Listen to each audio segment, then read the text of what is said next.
नमस्कार, मी श्वेता. तुम्ही पाहताय न्यूज 18 लोकमत. मुद्दा महाराष्ट्राचा मध्ये तुमचं स्वागत आणि सुरुवातीला थेट जाणार आहोत अजित पवारांच्या जनता दरबारात.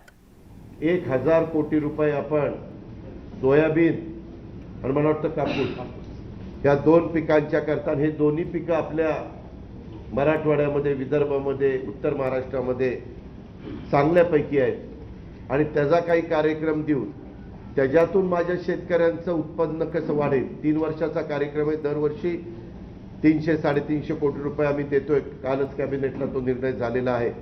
त्याची अंमलबजावणी पण व्यवस्थितपणे कशी होईल.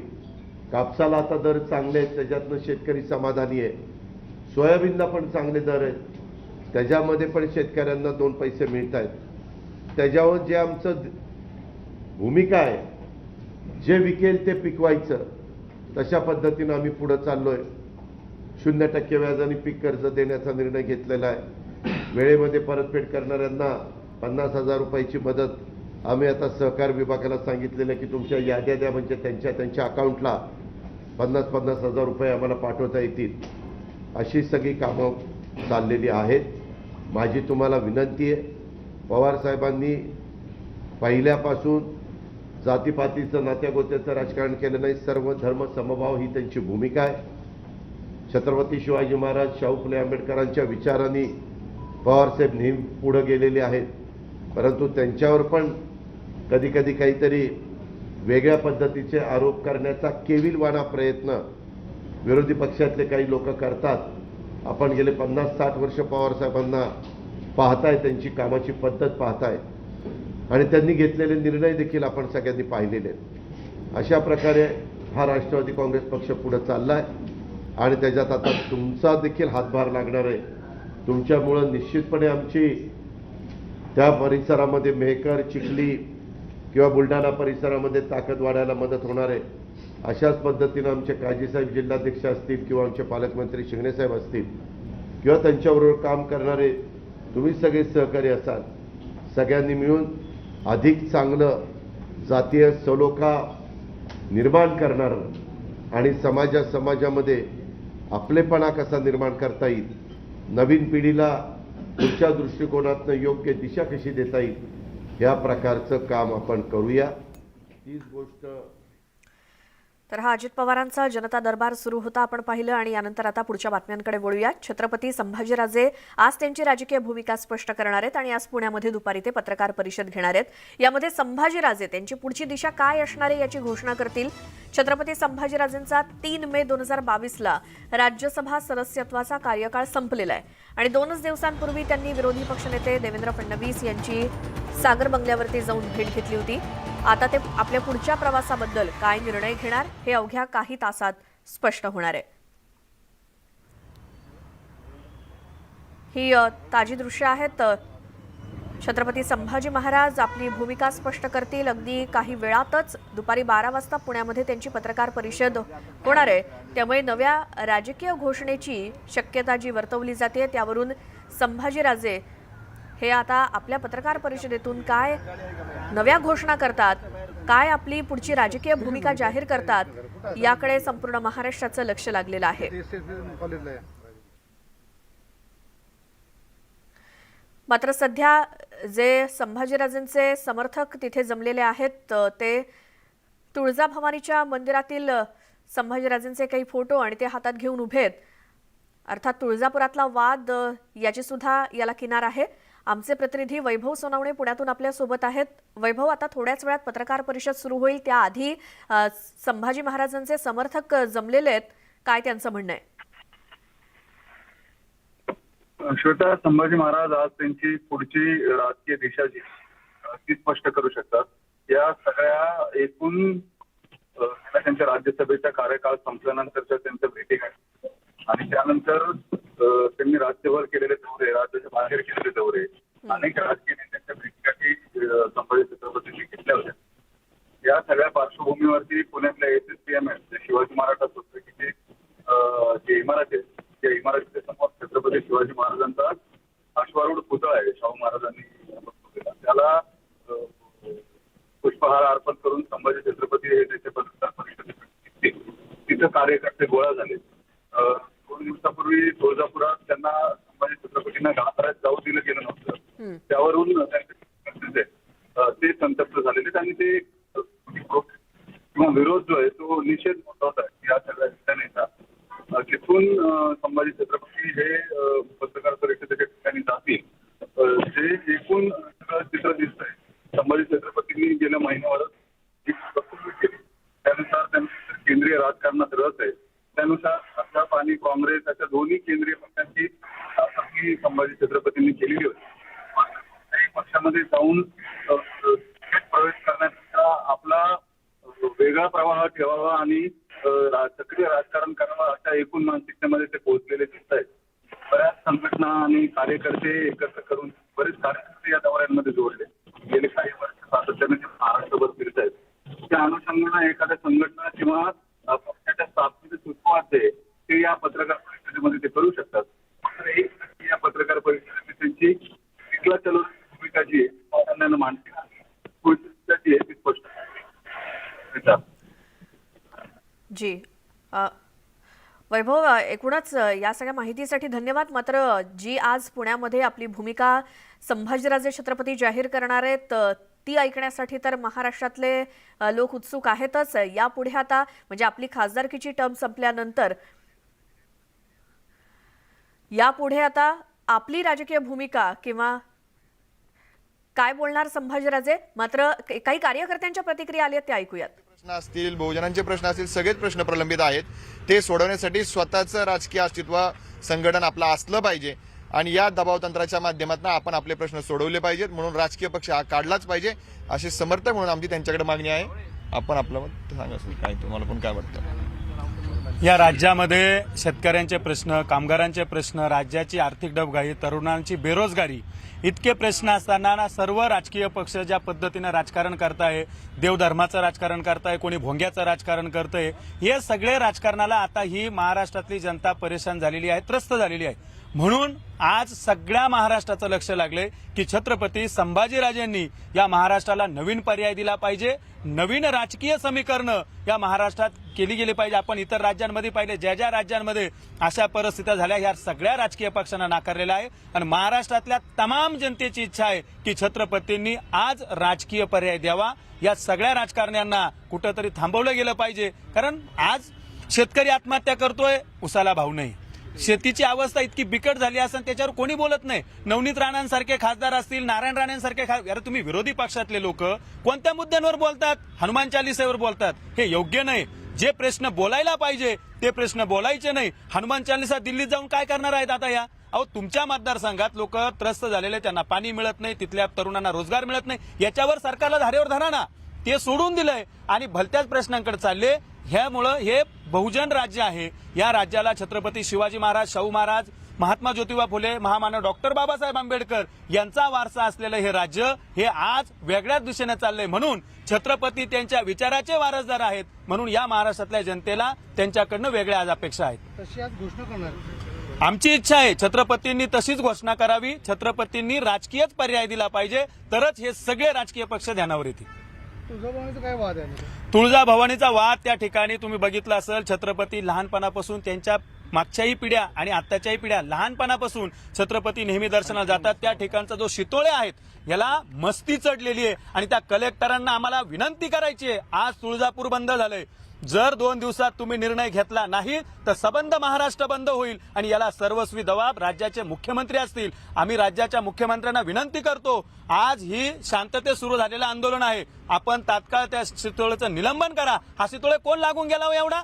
जे याच्यासाठी एवढा प्रशासन याच्या पाठीशी उभा राहते. हा लाडू घोटाळ्यातला आरोपी आहे. याच्या विरोधात आज सगळ्या तुळजापूरमध्ये हे बघा, हा शितोळे आहे, हा लाडू घोटाळ्यातला आरोपी. याच्या विरोधात आज सगळ्या तुळजापूरचे व्यापारी, त्या ठिकाणचे पुजारी, त्या ठिकाणचे नागरिक हे जर सगळे त्याला त्रस्त असतील तर अशा अधिकाऱ्याचं निलंबन केलं पाहिजे. आणि त्याची हिंमत कशी झाली? अरे, जे मंदिर छत्रपती शिवाजी महाराजांच्या वंशजांनी बांधलंय, जे छत्रपतींचं ग्रामदैवत आहे, कुलदैवत आहे, त्या कुलदैवताच्या दर्शनापासून त्यांना थांबवण्याची हिंमत या शितोळेंनी केलीच कशी? हा पहिला आमचा प्रश्न आहे. आज तिथल्या लोकांनी सांगितलंय की आम्ही बंद ठेवलाय, पण जर ऐकलं नाही तर निश्चितपणे यांच्यावर दंडुके मोर्चे सुद्धा आम्ही काढल्याशिवाय राहणार नाही.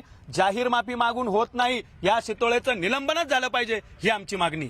अर्थातच या पुढची काय भूमिका असणार आहे? खरं तर इथे आपण बघतो का संभाजी महाराज येत आहेत आणि इथून पुढची काय भूमिका असणार आहे, त्यांनी स्वतंत्र निर्णय घ्यावा असं वाटतंय का तुम्हाला? नक्कीच वाटतंय. आज महाराष्ट्रातली परिस्थिती बघितली तर सर्वपक्षीय राज्यकर्त्यांकडून मराठा आणि बहुजन समाजावरच्या प्रश्नावरती फक्त राजकारण होताना दिसतंय, परंतु हे सर्वपक्षीय राज्यकर्ते मराठा समाजाचे, बहुजन समाजाचे कुठलेही प्रश्न सोडवताना दिसत नाहीत. म्हणून या महाराष्ट्रातल्या जनतेला, या महाराष्ट्रातल्या तरुणांना, सर्वपक्षीय जे समाज बांधव आहेत त्यांना आता फक्त छत्रपती संभाजीराजेंकडून अपेक्षा आहे. म्हणून आम्ही सर्व तरुण आणि या राज्यातला तमाम सर्व शेतकरी असेल, 18 पगड जातीतला सर्व मावळा असेल, या सर्व लोकांना आता वाटतंय की फक्त छत्रपतीच या महाराष्ट्रातल्या प्रश्नांना न्याय देऊ शकतात. छत्रपतीच येणाऱ्या काळात एक वेगळा निर्णय घेऊन महाराष्ट्रातले प्रश्न सोडवू शकतात. सर्वपक्षीय राज्यकर्त्यांनी भ्रमनिराश केल्यामुळे आज राजेंना आम्ही आपल्या माध्यमातून सुद्धा आव्हान करतो आणि जनतेला सुद्धा आव्हान करतो की येणाऱ्या काळात आपल्याला एक नवीन वाट निर्माण करायचे, मराठा बहुजनांचे प्रश्न घेऊन आपल्याला लढायचंय, रस्त्यावर यायचंय. एक नवी ही परिवर्तनाची महाराष्ट्रातल्या नवक्रांतीचं हे एक बीज असेल. नवक्रांतीचा पर्याय राजेंकडून आज आम्हाला आणि महाराष्ट्राला मिळण्याची अपेक्षा आहे. निश्चितपणे राजे त्या दिशेने जातील अशी आमची अपेक्षा आहे. संभाजीराजेंनी समाजाच्या आणि लोकांच्या प्रश्नावरती आता राजकारणात उतरलं पाहिजे, ही लोकांची इच्छा आहे आणि जनतेने सुद्धा राजेंच्या आणि या विचाराच्या पाठीमागे राहिलं पाहिजे अशी आमची सर्वांची विनंती आहे. तीव्र आहेत आपण बघतो. आणखी आपण प्रतिक्रिया जाणून घेऊया. खरं तर राजेंनी महाराष्ट्राचाही दौरा केला होता, अनेक ठिकाणच्या बैठका झाल्या होत्या. त्यामागची पार्श्वभूमी हीच होती का? आता काय मनस्थिती आहे सगळ्यांची? नाही, तुम्ही जर पाहिलं तर त्यांचा पूर्वीचा कालखंड हा राष्ट्रपती नियुक्त असल्यामुळे समाजाच्या बाबतीमध्ये गेला. त्यांनी राजकीय भाष्य केलं नाही. त्यांची मुदत संपल्यानंतर आजची जी पत्रकार परिषद होत आहे ती राजकीय प्रकारची असणार आहे. आजवर झालेले दौरे हे नक्कीच समाजहिताचे होते, परंतु या पुढचे जे दौरे असतील ते मला या ठिकाणी सांगावं वाटतं. आम्ही सर्व समन्वयक त्यांचे समर्थक म्हणून राजकीय उलथापालथ करण्यासाठी, आपला दबावगट तयार करण्यासाठी आजवर आम्हाला आंदोलन करावे लागले. छत्रपती शिवाजी महाराजांच्या वंशजांना मुंबईमध्ये आंदोलन करावं लागलं. त्यामध्ये दिलेल्या मागण्या देखील पूर्ण झालेत नाही. म्हणून आम्ही राजकीय ताकद दाखवण्यासाठी भविष्य कालावधीमध्ये राजेंच्या मागे खंबीर उभे राहणार आहोत. इथून पुढचे दौरे हे राजकीय असावेत अशी आमची इच्छा आहे. अर्थात इच्छा जी आहे ते कार्यकर्त्यांनी स्पष्ट बोलून दाखवलेली आहे. आता सर्वस्वी जो निर्णय घ्यायचा आहे तो राजेंना घ्यायचा आहे. पण तरी काय पक्षाच्या ध्येय धोरणे असावीत आणि काय मुख्य प्रश्न असतील असं वाटतंय तुम्हाला? छत्रपती शिवरायांच्या महाराष्ट्रात जे शाहू फुले आंबेडकरांच्या विचारधारेने चालायला पाहिजे ते न चालता महाराष्ट्रातील चारही पक्ष जातीय दंगली घडवण्याच्या व्यस्त झाले आहेत. जातीय दंगली करून आपापली कशी पोळी भाजून घेता येईल याच्याकडे मग्न झाले आहेत. तरी छत्रपती शिवरायांचे वंशज असलेले संभाजी महाराजांनी शिवशाहू फुले यांच्या विचारांचा व मराठा समाज, बहुजन समाजाचे, शेतकऱ्यांचे प्रश्न व विद्यार्थ्यांचे प्रश्न सोडवण्यासाठी पर्याय व्यवस्था म्हणून छत्रपती संभाजीराजांनी पर्याय व्यवस्था म्हणून राजकीय पक्ष काढावा अशी आमची सर्व शिवप्रेमींची व त्यांचे कार्यकर्ते म्हणून व त्यांचे पाईक म्हणून आमची सर्वांची व सर्वसामान्य जनतेची अशी इच्छा आहे. आम्ही सोशल मीडियाच्या माध्यमातून सगळ्याचा पोल जाणला तर संभाजीराजांनी नवीन पर्याय व्यवस्था आणि पक्ष स्थापन करावा, ते देखील शिवरायांच्या विचाराचं असावं. कारण का छत्रपती संभाजीराजे हे मागील 2006 पासून महाराष्ट्रात फिरत आहेत, तर सर्व सामान्यसाठी व शेतकऱ्यांसाठी काम करत आहेत. आताचे सध्याचे सत्तेतले पक्ष जातीय दंगली, रामाच्या नावावर कोणी आलाच्या नावाने, ते कुठेतरी दंगली थांबल्या पाहिजेत. 18 पगड जाती आणि 12 बलुजाराला घेऊन चालणारा एखादा पक्ष निघायला पाहिजे अशी जनतेतून रोष आहे आणि जनतेचं म्हणणं आहे. त्यासाठी आम्ही सर्वजण छत्रपतींचे मावळे व शिवरायांचे पाईक. पण तरीही मराठा आरक्षणाचा जो मुद्दा आहे तो अत्यंत महत्वाचा आहे. या आधीच्या सगळ्या सरकारची जी भूमिका आहे ती आपण बघितलेली आहे. आक्रमक होणं गरजेचं वाटतंय. निश्चितपणे मराठा समाज आतापर्यंत शांततेच्या मार्गाने, संविधानिक मार्गाने आंदोलन करत होता, परंतु आता छत्रपती शिवाजी महाराजांचे वंशज युवराज छत्रपती संभाजीराजे यांनी आंदोलन केल्यानंतर सरकारने आमची फसवणूक केलेली आहे. आपण म्हणून मी थांबवतो. आपल्याला राजा आलेले आहेत इथे आणि थोड्याच वेळात ते इथे जे आहे तो पुष्पहार अर्पण करणार आहेत आणि आपण बघतोय की आपण काय प्रतिक्रिया देऊ शकतात.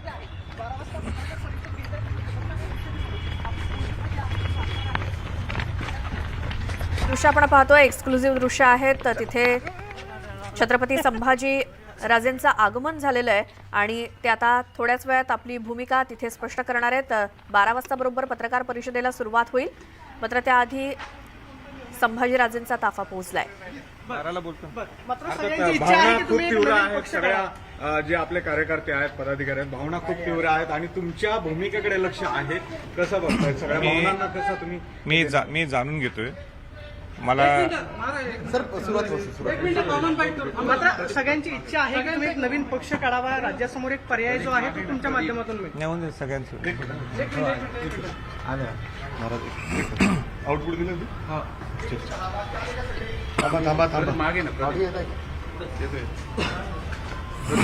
काय सांगाल, आज सगळे कार्यकर्ते जमलेले आहेत, राज्यभरातून समन्वयक आलेले आहेत, पदाधिकारी आलेले आहेत, प्रत्येकाच्या तोंडी एकच भाषा करता आज पाहायला मिळते की राजांनी नवीन पक्ष काढावा. तुम्ही त्या मनस्थितीत आहात? मी सगळ्यांचा आदर करतो. एवढं प्रेम छत्रपती घराण्यावर देतात, माझ्यावर देतात. मला जे काय बोलायचंय ते मी 12 वाजता बोलेन. सगळं जे काय बोलायचंय, जे काय माझे मत आहे हे मी 12 वाजता बोलेन.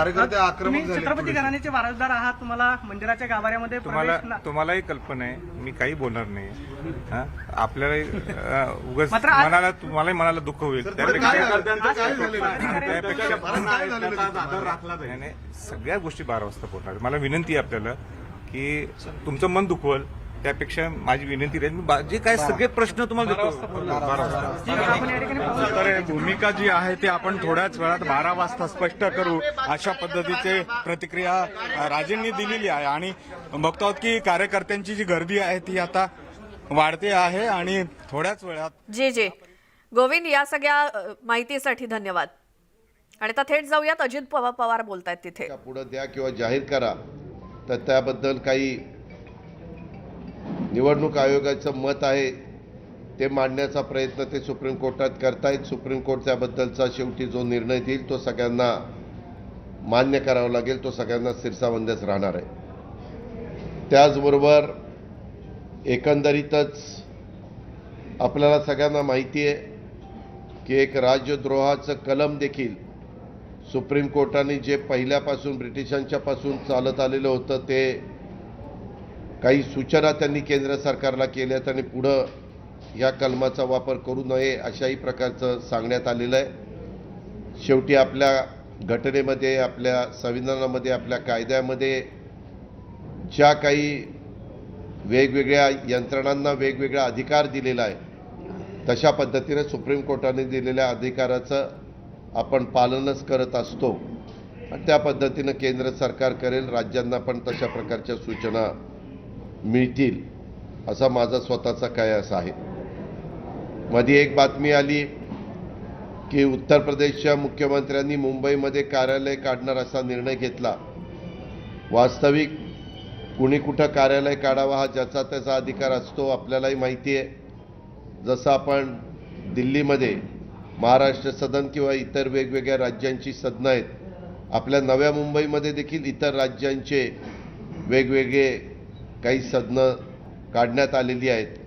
आपल्या महाराष्ट्रामध्ये तर उभ्या भारतातनं बरेच लोक येतात, त्याच्यात नॉर्थचे असतात, साऊथचे असतात, उत्तर प्रदेशचे असतात, बिहारचे असतात आणि त्याच्यामुळं काही वेगळ्या पद्धतीचा मनामध्ये कल्पना ठेवून UP सरकारने तो निर्णय घेतला असेल. त्याला काही विरोध करायचं आमचं काही कारण नाही. आम्हालाही उद्या जर वाटलं तर आम्ही पण उत्तर प्रदेशमध्ये जाऊन कार्यालय त्या ठिकाणी काढू शकतो. पण एकंदरीत लोकांनी त्याच्यातनं गैरसमज निर्माण करून घेण्याचं कारण नाही, घाबरून जाण्याचं कारण नाही. त्या संदर्भामध्ये आपल्या भारतामध्ये कुठंही कुणालाही कार्यालय उघडता येतात, काढता येतात, घर पण त्या ठिकाणी घेता येतं. ह्याची पण नोंद सगळ्यांनी घ्यावी आणि त्याच्यातून कुठला वेगळ्या प्रकारचा प्रचार आणि प्रसार देखील करण्याचं काही कारण नाही. तिसरी गोष्ट, अजून एक गोष्ट म्हणजे मधल्या काळामध्ये काँग्रेसच्या प्रांताध्यक्षांनी एक निवेदन केलं, एक स्टेटमेंट केलं की आम्हाला खंजीर खुपसण्याचं काम झालं. वास्तविक नानांचं ते स्टेटमेंट हास्यास्पद वाटतं, कारण नानाच पाठीमागं कुठल्या पक्षातनं काँग्रेसमध्ये आले ते तुम्हाला माहिती आहे. ते भाजपमध्ये स्वतः होते. मग आता भाजपने म्हणायचं का आमच्या पाठीत खंजीर खुपसला आणि ते तिकडे गेले. हे तेवढ्यापुरतं हेडलाईन मिळवण्याच्या करता पाठीत खंजीर खुपसणं वगैरे वाक्य कदाचित त्यांना बरं वाटत असेल, परंतु संघटनेमध्ये प्रत्येक पक्ष आपापल्या परीनं काम करत असतो. आमचं आघाडीचं सरकार आहे, महाविकास आघाडीचं सरकार आहे, त्याच्यात शिवसेना, राष्ट्रवादी काँग्रेस काम करत आहे. मागे देखील काँग्रेस आणि राष्ट्रवादी काँग्रेस काम करायचं, परंतु राज्य स्तरावर देश स्तरावर निर्णय घेत असताना राष्ट्रीय पातळीवरचे नेते निर्णय घेतात, राज्य पातळीवरचे नेते निर्णय घेतात. जिल्ह्यांच्या मध्ये अनेक ठिकाणी वेगवेगळ्या प्रकारच्या घटना घडतात.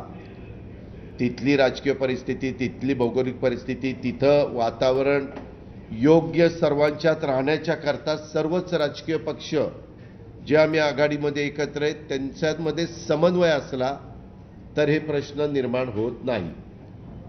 मागे जर काही उदाहरणं द्यायची म्हटलं तर काँग्रेसनी पण काही तालुक्याच्या ठिकाणी, जिल्ह्याच्या ठिकाणी भाजपबरोबर पण संधान बांधलेलं आपल्याला माहिती आहे.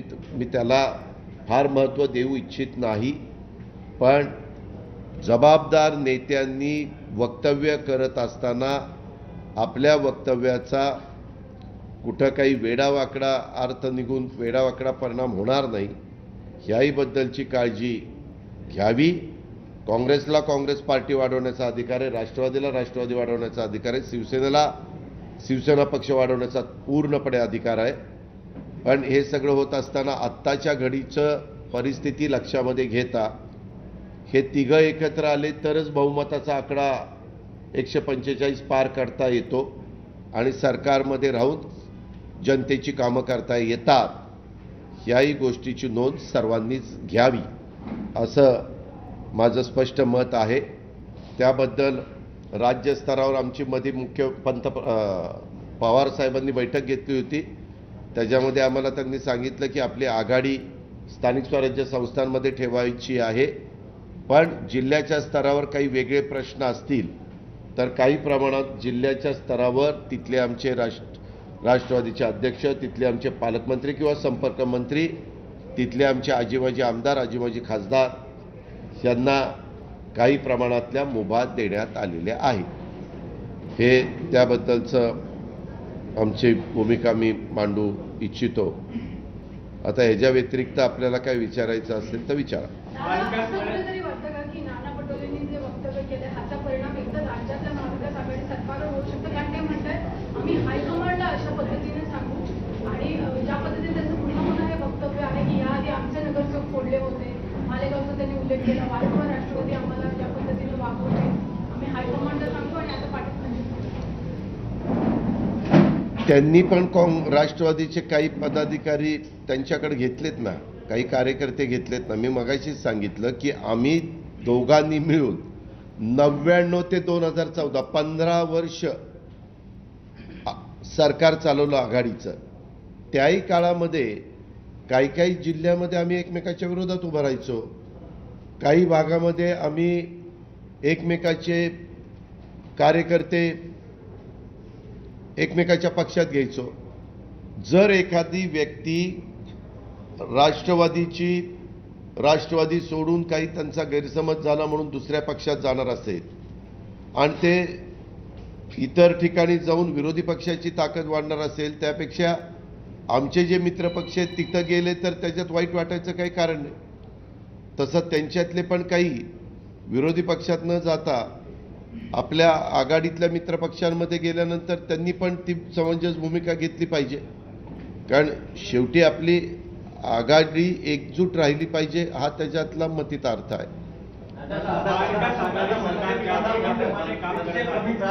त्यांचे नेते बाळा नांदगावकर यांना जीवे मारण्याच्या धमक्या आहेत, मुस्लिम संघटनाकडून या धमक्या आलेल्या आहेत असं त्यांनी म्हटलंय.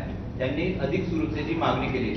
याबद्दल बाळा नांदगावकरजी आमचे गृहमंत्री म्हणजे सरकारचे गृहमंत्री दिलीप वळसे पाटील साहेबांना भेटले, त्यांनी त्याच्याबद्दलची त्यांना माहिती दिली. कुठल्याही व्यक्तीला राज्यातल्या त्यांना सुरक्षित वाटण्यासारखी परिस्थिती सातत्याने टिकवणं हे सरकारचं काम आहे, आमच्या पोलीस खात्याचं काम आहे. त्यामुळं गृहमंत्री निश्चित ह्याच्यामध्ये लक्ष घालतील की काय पत्र आलंय, कुठून आलंय, कोण त्याच्यामागं सूत्रधार आहे ह्याची माहिती घेतील. आणि आपली एक राज्याच्या स्तरावर कमिटी असते, त्याच्यामध्ये सगळे वरिष्ठ अधिकारी असतात आणि ते ठरवतात की बाबा कुणाला आपल्याला संरक्षण दिलं पाहिजे, कुणाला पोलीस बंदोबस्त त्या ठिकाणी दिला पाहिजे आणि तशा पद्धतीनं आजपर्यंत आपण करत आलेलो आहोत. त्याबद्दल योग्य निर्णय दिलीप वळसे पाटील घेतील याबद्दल मला विश्वास आहे. काँग्रेस पक्षाचं चिंतन शिबिर आहे आणि त्या चिंतन शिबिरमध्ये ज्याप्रमाणे भंडारा आणि इंडियामधली घटना घडली, पाठीत खंजीर खुपसले आहे असं ज्याप्रमाणे वक्तव्य नाना पटोले यांनी केलं, त्याचं एक पूर्ण शेड्यूल घेऊन ते सोनिया गांधी यांना भेटणार आहे आणि चिंतन शिबिरमध्ये सर्व नेत्यांना सांगणार आहे की महाविकास आघाडी सरकारमध्ये आमच्यासोबत धोका होत आहे, आपल्याला काहीतरी चिंतन शिबिर हे देशाचं आहे का भंडारा गोंदियाचं आहे? चिंतन शिबिर देशाचं हा आहे, देशाचं आहे ना. मुद्दे मांडणार आहे. हा मग मुद्दे मांडायचा अधिकार शिबिरामध्ये प्रत्येकाचा असतो. ते मांडतील, त्याची नोंद जी घ्यायला पाहिजे ती त्यांचे वरिष्ठ घेतील. वरिष्ठांना वाटलं किंवा ह्याच्या संदर्भामध्ये आपण राष्ट्रवादीच्या वरिष्ठांशी बोलायची गरज आहे तर ते बोलतील. ह्या घटना घडत असतात, ह्या आज नाही घडल्या. ह्या पहिल्यापासून मी तर 99 ते 2014ची उदाहरण तुम्हाला दिली. 15 वर्ष सरकारमध्ये असताना देखील आम्ही काही स्थानिक स्वराज्य संस्थांच्या मध्ये एकमेकाच्या विरोधात उभं राहिलो आणि काही वेळेस तर 99ला आम्ही एकमेकाच्या विरोधात उभं होतो. तीच गोष्ट 2014ला आम्ही एकमेकाच्या विरोधात उभं होतो. ह्या घटना घडतात, घडू नये म्हणून सगळ्यांनी प्रयत्न केला पाहिजे. त्याबद्दल दुमत असण्याचं काहीच कारण नाही. आम्ही कधी घडून देत नाही. आम्ही कधी यांनी पाठीत खंजीर खुपसला आणि यांनी पाठीत तलवार खुपसली असलं कधी सांगत नाही. नाना पटोलेंकडून पुन्हा एक वक्तव्य आलंय की राष्ट्रवादी ही सत्ता पिसासू आहे, तर यावरती प्रतिक्रिया. दुसरी गोष्ट म्हणजे आता नाना पटोलेंनी सांगावं. आता नाना पटोले पूर्वी काँग्रेसमध्ये होते, काँग्रेस सोडून भाजपमध्ये गेले, भाजप सोडून पुन्हा काँग्रेसमध्ये आले. आता कशाला काय, आपलं झाकली मूठ 1.25 लाखाची सगळ्यांनी आपली ठेवावी. 5 जूनला पोटनिवडणुका आहेत, नंदुरबार असेल, धुळे असेल, एकंदरीत नागपूर आहे, पंचायत समितीच्या निवडणुका आहेत. तर या ठिकाणी सुद्धा भंडारा आणि गोंदियामध्ये जो प्रकार झाला तो पुन्हा दिसू शकतो का, किंवा त्यासाठी काही आता पुढच्या सूचना असतील का? तिथं आम्ही एकोप्याने लढा असं सांगणार, परंतु शेवटी तिथला अधिकार त्या पक्षाच्या स्थानिकांना देणार. एकोप्याने जर एखाद्या ठिकाणी आमच्या 3 पक्षामधलेच दोघं एकमेकाच्या विरोधात लढूनच ती निवडणूक होणार असेल तर कार्यकर्ते मग कधी ऐकत नाहीत. शेवटी त्यांनाही वाटतं की आम्हाला संधी मिळणार आहे का नाही. संभाजीराजे आज वेगळी भूमिका जाहीर करणार आहे. आज त्यांनी म्हटलंय की ज्याप्रमाणे मराठा आरक्षण मिळालं नाही, सरकारही मराठा आरक्षणावर लक्ष देत नाही असं त्यांनी वारंवार आरोप केला आहे आणि त्यांनी आंदोलन पण केलं आहे. आज वेगळी त्यांची भूमिका असणार आहे. आज ते काय भूमिका जाहीर करणार हे तुम्हालाही माहीत नाही, मलाही माहीत नाही. तुम्ही अनेकांनी त्यांना खोदून प्रश्न विचारले. ते ज्यावेळेस देवेंद्रजींना भेटायला गेले होते त्यावेळेस त्यांनी सांगितलं मला जे बोलायचं ते बोलले. थोडा धीर धरा, थोडा पेशन्स ठेवा, थोड्या वेळाने कळेल काय त्यांना बोलायचं ते. भाजपने एक व्हिडिओ ट्विट केला आहे शरद पवार, त्यामध्ये शरद पवार हे नास्तिक आहे अशा पद्धतीने दाखवायचा प्रयत्न केला पाहिजे. तो केविलवाणा प्रयत्न आहे. तुम्ही जर पवार साहेबांची टोटली भाषण ऐकलं, साहेबांनी एका कवीचा, तुम्ही नीट ऐका, कवीचा दाखला दिलाय. त्या कवीनं काय ते केलंय ते सांगितलं. ह्यांनी काय केलंय ते तेवढंच सांगून पुढचं सगळं कट केलं. हे असलं कशाला राजकारण करायचं. साहेबांनी एक उदाहरणाखातर ते सांगितलं की बाबा जे ब्रह्मा विष्णू महेश यांना मूर्त्या घडवण्याचं काम करतात त्यांच्याबद्दलचं त्या कवितेमध्ये जे काही वक्तव्य आले ते सांगितलं. पुण्यामध्ये किडनी रॅकेटचा एक प्रकार समोर आलाय. हॉस्पिटलमध्ये एक नाईट डॉक्टर आहे त्यांच्यावर देखील गुन्हा दाखल झालाय. काही दिवसांपूर्वी ससून हॉस्पिटलमध्ये देखील अशाच प्रकार. त्याबद्दल स्वतः सार्वजनिक आरोग्य खात्याचे मंत्री राजेश टोपेंनी हेरिंग दिलेलं होतं. ते हेरिंग त्यांचं म्हणजे त्यांनी ऐकून घेतलंय. आता त्याबद्दलचा निर्णय राजेश टोपे देतील. कारण अशा प्रकारच्या घटना घडतात त्यावेळेस सर्व बाजूनी काय वस्तुस्थिती आहे, उद्याच्याला कुणाच्याबद्दल तक्रार आली तर त्यांनाही त्यांचं म्हणणं मांडायची संधी द्यायची असते आणि तशा पद्धतीनं आमचा सार्वजनिक आरोग्य विभाग काम करत आहे. दादा, भाजपचे प्रदेशाध्यक्ष चंद्रकांत पाटील यांचं म्हणणं आहे की राष्ट्रवादी हा एका माणसाचा पक्ष आहे आणि बाकीच्यांनी फक्त ऐकायचे होते, एकच माणूस हा पक्ष चालवतो. तुम्हाला एक माहिती आहे का, बहुतेक ठिकाणी तीच परिस्थिती असते. शिवसेना फक्त बाळासाहेब ठाकरे हेच शिवसेना चालवत होते, बाकीचे सगळे सहकारी त्यांना सपोर्ट करत होते. आजच्या घडीला जे भाजपचे राज्याचे अध्यक्ष म्हणतात यांनी किती कुणी सांगितलं तर तरी देखील नरेंद्र मोदी साहेबांचा करिश्मा आला म्हणून यांना सगळ्यांना संधी मिळाली.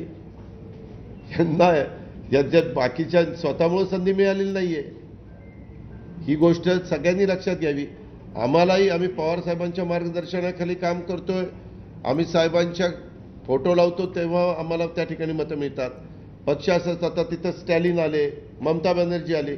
ममता बॅनर्जीची जीवाभावाची लोक सगळी सोडून गेली, परंतु ती एकटी लढली ना. तिथं ते आल्यानंतर गेलेलेही परत आले. चला आता परत आपल्या घरी जाऊया म्हणून. तीच गोष्ट तुम्ही बघितली तर नवीन पटनाईक, बिजू पटनायकांच्या नंतर नवीन पटनायकांनी ओरिसाची सूत्र हातामध्ये घेतली.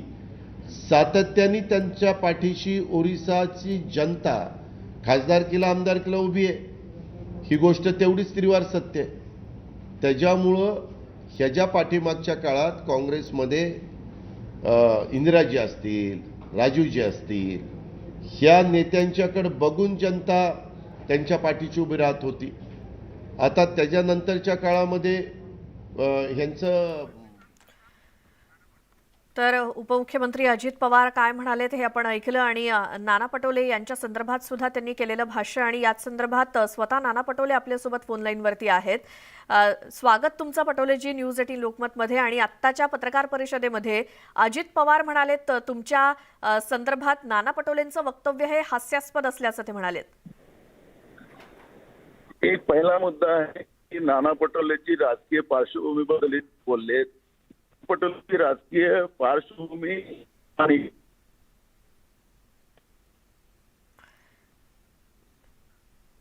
देशाच्या जनतेला हे माझं उत्तर आहे. एक राहिलं ते हास्यास्पद आहे. त्यांनी पहिले सांगितलं असतं निवडणुकीच्या पहिले जे सातत्यानं राष्ट्रवादीच्या नेत्यांबरोबर त्यांचे नेते प्रफुल्ल पटेल असतील, जयंत पाटील असतील प्रदेशाध्यक्ष, त्यांच्याशी मी संपर्क करत होतो की निवडणुका आहेत, आपल्याला बसून ज्या पद्धतीनं आपण जे पत्र काढलेलं आहे की महाविकास आघाडीप्रमाणेच खाली स्थानिक निर्णय घ्यायचे आहेत, त्या आधारावर मी स्वतः त्यांच्याशी संपर्क साधलेत आणि ऐन वेळेवर ते बीजेपी सोबत गेलेत. तर पाठीवर खंजीर खुपसलेलं हे वाक्य हास्यास्पद नाही, हे सत्य वाक्य आहे. हे दुसरं झालं. आणि परिणामाला काँग्रेस कधी चिंता करत नाही. विचाराची काँग्रेसनी नेहमी देशाच्या हितासाठी आणि विचारांची लढाई काँग्रेसने नेहमी लढलेली आहे. परिणामाला काँग्रेस पाहत नाही. ही दोस्ती करायची असेल तर प्रामाणिक करायची, ही काँग्रेसची भूमिका आहे. सोबत राहायचं आणि आपल्या सोबतीलाच संपवायचं हे राजकारण कधी काँग्रेस करत नाही. ही आमची काँग्रेसची भूमिका आहे. बरं, मात्र तुमचं वाक्य राष्ट्रवादीच्या जिव्हारी लागलंय आणि राजकीय नेत्यानं जबाबदारीनं वक्तव्य करावं असं त्यांचं म्हणणं आहे. आता जबाबदारीनं त्यांनी पण वागावं. आम्ही पण जबाबदारीनं बोललेलो आहोत. त्यांनी पहिले सांगितलं असतं की आम्हाला भाजप सोबत अलायन्स करायची आहे, तर आम्ही हा शब्द वापरला नसतो. आणि त्यावेळेस समजा त्यांनी सांगून सुद्धा आम्ही हे शब्द वापरला असतं तर ते बिलकुल त्यांचं वाक्य बरोबर राहिलं असतं. त्यांनी आम्हाला शेवटपर्यंत ताटकळत ठेवायचं आणि ऐन वेळेवर भाजप सोबत अलायन्स करायचं. तर हे वक्तव्य आता ते उपमुख्यमंत्री राज्याचे सिनियर नेते आहेत आणि ते या पद्धतीचं बोलत असतील तर निश्चितपणे त्यांनी पण त्यांचं वक्तव्य तपासून पाहावं. बरं, आणखीन एक गोष्ट अजित पवार म्हणाले, आधी नाना पटोले काँग्रेसमध्ये, मग भाजपमध्ये गेले, मग पुन्हा काँग्रेसमध्ये आले, त्यामुळे म्हणजे त्यांनी फार काही महत्व दिलेलं नाही. त्याचं उत्तर मी त्यांना दिलेलं आहे. नाना पटोलेंनी सामोरून युद्ध केलेलं आहे हे देशाला माहिती आहे. आणि विचाराचं युद्ध केलं, जनतेच्या हिताचं केलं, स्वार्थासाठी नाही केलं. नाना पटोलेंनी सोबत राहून खुर्चीवर बसून आपल्याच गड्याला मारायचं आणि आपण खुर्चीवर बसायचं हे कार्यक्रम नाना पटोलेंनी बेईमानीचं राजकारण कधी केलेलं नाही. नाना पटोलेची पार्श्वभूमी देशाच्या राज्याच्या जनतेला माहीतच आहे, पण देशाच्या जनतेला सुद्धा माहिती आहे. नाना पटोले धोका करत नाही. नाना पटोले नाही पटलं तर सामोरून लढतो, ही भूमिका नाना पटोलेची राहिलेली आहे. पवार परिवाराची पार्श्वभूमी राजकीय हे सगळ्या देशाला माहिती आहे. त्याच्यामुळे मला त्याच्यावर वक्तव्य करायचं नाहीये.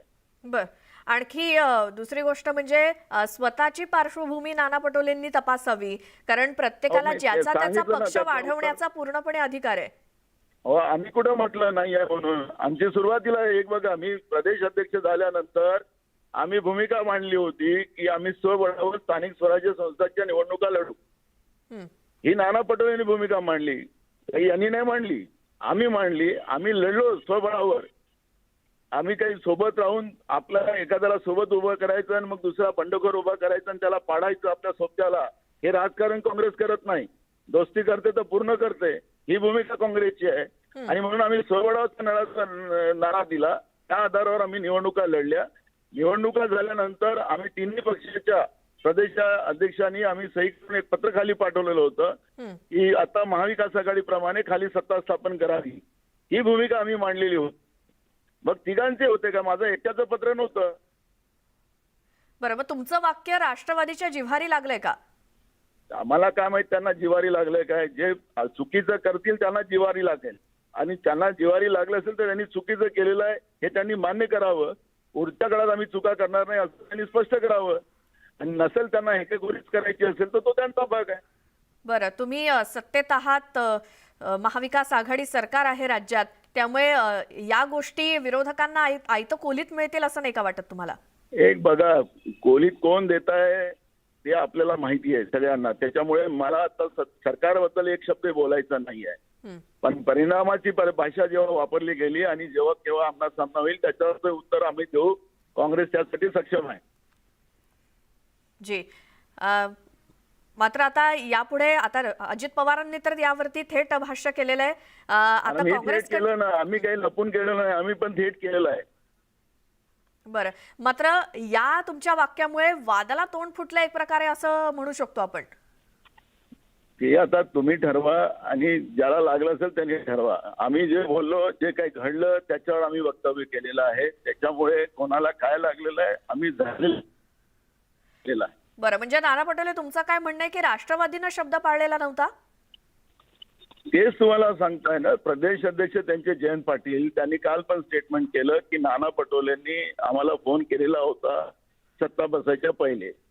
अखेरी जे आमचं लिखित आम्ही जे खाली पत्र पाठवलेलं होतं त्याच्या आधारावर मी स्वतः जयंत पाटलाशी बोललो. हे गोंदिया भंडाऱ्याच्या जिल्ह्याच्या प्रकरणात ते 2 दिवसांनी सांगतो असं करून पंचायत समितीच्या निवडणुकीमध्येही त्यांनी बीजेपी सोबत अलायन्स केला. जिल्हा परिषदच्या निवडणुकीमध्ये आम्हाला काही न सांगता त्यांनी बीजेपी सोबत अलायन्स केलं. हाही धोकादेडीची आहे.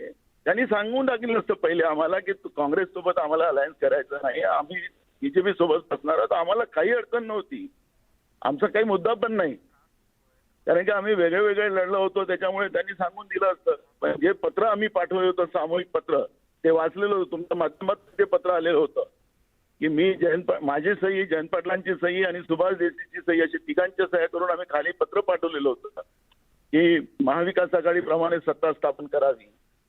आणि याने शेवटपर्यंत आम्हाला अंधारात ठेवायचं आणि वेळेवर बीजेपी सोबत अलायन्स करायचं. हे जे पाप या लोकांनी केलेलं आहे याचं उत्तर यांनी दिलं पाहिजे. माझ्यावर आरोप लावण्यापेक्षा त्यांनी स्वतःकडे पहिले पाहिलं पाहिजे. बरं, नाना पटोलेजी, अशा जर गोष्टी असतील तर तुम्हाला एकत्र राहून सरकार पुढे चालवायचंय. मला एक बघा, मी काल पण सांगितलं तुमच्या माध्यमाला की मी हायकमांडला ही सगळी घटना सांगणार आहे. गेल्या 2.5 वर्षामध्ये राष्ट्रवादीने सत्तेमध्ये राहून काँग्रेसची कशी धोकाधडी केली आणि खाली जमिनीवर कशी धोकाधडी करतात याचं सगळं वर्णन मी माझ्या हायकमांडला सांगणार आहे आणि त्याच्यावर हायकमांड निर्णय घेतील अशी भूमिका मी कालच स्पष्ट केलेली आहे. तरी पण ही अशी सोबत राहून जी बेईमानीचा जो प्रकार आहे तो कदापि आम्ही चालू देणार नाही. बरं, म्हणजे अजित पवारांची तक्रार करणार आहात तुम्ही हायकमांडकडे? मी अजित पवारांची नाही करणार आहे, मी पार्टीची करणार आहे. बरं, मात्र या सगळ्या वातावरणामध्ये पुढे राज्यकारभार हाकण्यासाठी तुम्हाला त्रास होऊ शकतो असं वाटतं? हो, त्रास मी तुम्हाला सांगितलं, काँग्रेसनी देशासाठी अनेक त्रास भोगलेले आहेत आणि भोगत राहणार आहे. सत्तेच्या आम्ही अंधारातली पहाटेची सरकार जी पडलेली होती आम्ही नाही आलो होतो की आम्हाला सरकार बनवायची आहे म्हणून. हे आमच्याकडे आले. आमच्या नेत्या सोनियाजींनी भाजपला थांबवण्यासाठी महाराष्ट्रामध्ये सत्ता स्थापन केलेली होती, जाहीरपणे सांगितलेलं होतं, कॉमन मिनिमम प्रोग्राम दिलेला होता. आम्ही सत्तेसाठी यांच्या मागे नाही धावलो. सत्तेसाठी यांनी अंधारात काय सरकार केली ते सगळ्यांना माहिती आहे. त्याच्यामुळे मला त्याच्यावरची प्रतिक्रिया आज द्यायची नाही आहे. पण ज्या पद्धतीनं झालेली चूक ते मान्य करायला तयार नसतील आणि उलटा आमच्यावर आक्षेप येत असतील तर ही गोष्ट खपवून घेणार नाही. बरं, मात्र तुम्ही म्हणताय की राष्ट्रवादीनं जबाबदारीनं बोलावं, म्हणजे काय तुमची अपेक्षा आहे?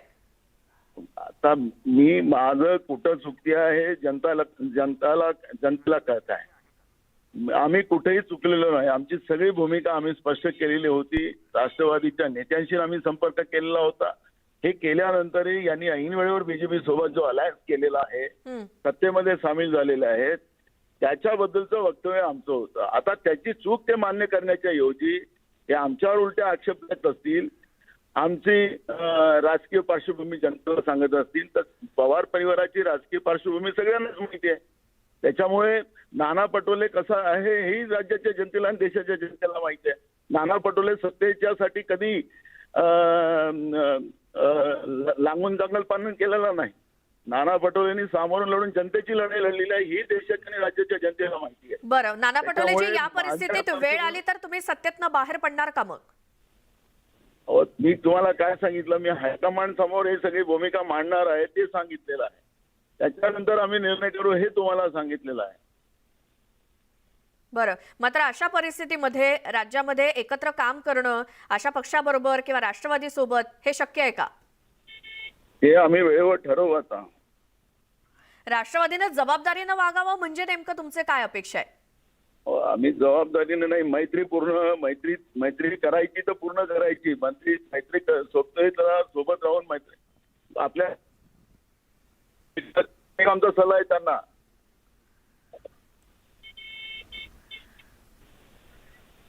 नाना पटोलेजी, धन्यवाद. तुम्ही न्यूज 18 लोकमतशी बोललात याबद्दल. तर आत्ता पत्रकार परिषदेमध्ये अजित पवार यांनी नाना पटोले यांच्यावरती घणाघाती टीका केल्यानंतर थेट आपण नाना पटोले यांचीच प्रतिक्रिया जाणून घेण्याचा प्रयत्न केला. त्यामुळे नाना पटोलेंचं वाक्य राष्ट्रवादीच्या जिव्हारी लागलं असं एक वेळ म्हणता येईल, कारण ज्या पद्धतीनं अजित पवार म्हणालेत. मात्र या सगळ्याची तक्रार किंवा या सगळ्या गोष्टी हायकमांडकडे मांडणार असल्याचं नाना पटोलेंनी सांगितलं आणि त्यानंतर पुढील निर्णय घेतला जाईल असे देखील त्यांनी स्पष्ट केले. ब्रेकनंतर मुद्दा महाराष्ट्राचा मध्ये तुमचं स्वागत. आणि अगदी काही मिनिटात आता संभाजीराजे छत्रपती यांच्या पत्रकार परिषदेला सुरुवात होणार आहे. त्यामुळे या पत्रकार परिषदेच्या माध्यमातून ते आपली काय भूमिका मांडतात याकडे संपूर्ण महाराष्ट्राचं लक्ष लागलंय. आणि या पत्रकार परिषदेसाठी त्यांचे समर्थक मोठ्या संख्येनं जमलेले आहेत आणि संभाजीराजे आपली राजकीय दिशा नेमकी काय जाहीर करतात हे आपल्याला काही मिनिटातच कळणार आहे.